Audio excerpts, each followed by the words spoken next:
Hello बच्चों and welcome to study with unique. मैं Subodh sir स्वागत करता हूँ आपका आप ही के पहले चैनल स्टडी विद यूनिक पर। आज और एक इंडेफिनेट इंटीग्रेशन से एक नया क्वेश्चन लेके आए हैं। ये जस्ट पिछले पेपर में मार्च 2023 में आया हुआ क्वेश्चन है बेटा, ठीक है। तो इस क्वेश्चन में अगर आप ध्यान से देखोगे तो integration of cos cube x dx। अब बहुत से बच्चे सोचेंगे कि sir cos cube x dx का तो हमें फॉर्मूला पता नहीं है। नहीं सोचेंगे, आपको आता होगा बेटा, शायद मैं ये नहीं बोल रहा हूँ कि सबको नहीं आता है, लेकिन बहुत से बच्चे ये ध्यान नहीं रख पाते कि cos 3 थीटा जो फॉर्मूला है उसमें cos क्यूब थीटा आता ही आता है और उसी से इसका फॉर्मूला बनेगा। क्योंकि मैंने पहले ही कहा था आपको इंटीग्रेशन में जितने मैंने आपको क्वेश्चन कराया जिसमें भी क्यूब और स्क्वायर या किसी भी तरीके की पावर आई है, ठीक है, तो इंटीग्रेशन को पावर पसंद नहीं है, पावर आपको किसी भी हाल में वहां से हटानी है, ठीक है। तो यहाँ चार ऑप्शन थे 2023 में, 2 मार्क्स के लिए आया था शायद, ठीक है।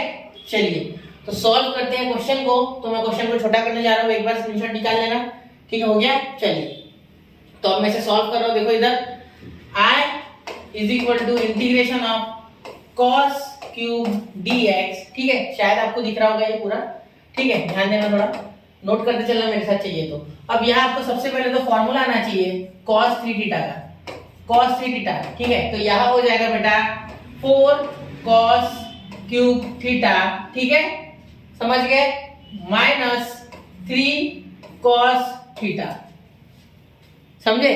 और यहाँ एक और बोनस में फॉर्मूला बता देता हूँ sin 3 थीटा का, जिससे कि आपको याद रखने में आसानी हो। 3 sin theta minus 4 sin cube theta. अब ये फॉर्मूला याद कैसे रखा जाए, देखो मैंने वैसे बहुत सारे लेक्चर्स में बताया है जब मैंने एक्सरसाइजेस कराई थी, लेकिन अभी फिर से वापस बता रहा हूँ। cos थीटा का फॉर्मूला याद रखने के लिए आपको 43 याद रखना है और sin थीटा के लिए 34 याद रखना है, ठीक है। देखो 4 के साथ जो आएगा उसके साथ क्यूब आएगा, ठीक है, दोनों इधर सिंगल एंगल ही आएगा। 3 थीटा का थीटा हो जाएगा, 6 थीटा होता तो 2 थीटा हो जाता, 8 थीटा होता तो हाँ 6 थीटा होता तो 2 थीटा हो जाता, ठीक है। ऐसे हाँ 3 से डिवाइड करना है, ठीक है। अगर 8 थीटा होता तो 8/3 थीटा हो जाता, समझ रहे हो ना। अगर ये मैं एक बार बता देता हूँ कहीं अगर आ जाए तो, अगर cos 8 थीटा होता, ठीक है, और ये फॉर्मूला लगाना होता, वैसे यहाँ डायरेक्टली लगता नहीं है, ठीक है, लेकिन फिर भी हम लगा सकते हैं cos क्यूब 8 थीटा/3, ठीक है, माइनस 3 cos 8 थीटा/3, ठीक है। ये बहुत कम देखने को मिलेगा आपको, कुछ इस तरीके से भी कर सकते हैं, ठीक है। 3 से डिवाइड हो रहा है एंगल, क्लियर। तो 6 होगा तो ज्यादा बेटर है, आसानी से लग जाएगा, ठीक है। तो 4 के साथ क्यूब आता है हमेशा, देखो इसमें भी 4 के साथ, इसमें भी 4 के साथ, सिर्फ इसमें 4 पहले आता है और यहाँ 3 cos थीटा और यहाँ 3 sin थीटा, बहुत ही याद रखने में आसान है। 43 34 याद रखो, हो जाएगा, ठीक है। चलो तो यहाँ लगा दे i is equal to integration. अब सर यहाँ तो cos क्यूब थीटा है, तो ये cos क्यूब थीटा तो ये रहना बेटा, cos क्यूब थीटा तो ये रहना बेटा, ठीक है। तो देखो cos cube theta is equal to ये 4, ये 3 cos थीटा इधर आ जाएगा तो cos 3 theta plus 3 cos theta, ठीक है। ये 4 जो है ये अपॉन में आ जाएगा, तो ये कुछ इस तरीके से हो जाएगा। नहीं समझा क्या, देखो ये इधर माइनस था, इधर आके प्लस, ये 4 उसके अपॉन में, तो आ गया cos क्यूब थीटा। अब यहाँ लिखोगे आप, यहाँ देखना बेटा इंटीग्रेशन cos क्यूब के जगह क्या आ जाएगा cos 3 थीटा, ठीक है। गलती से भी इसको क्यूब मत समझ लेना और यहाँ थीटा की जगह x लिखना मत भूलना, ठीक है। थीटा आ जाएगा तो मेरी तरफ वापस करना पड़ेगा वो, ठीक है।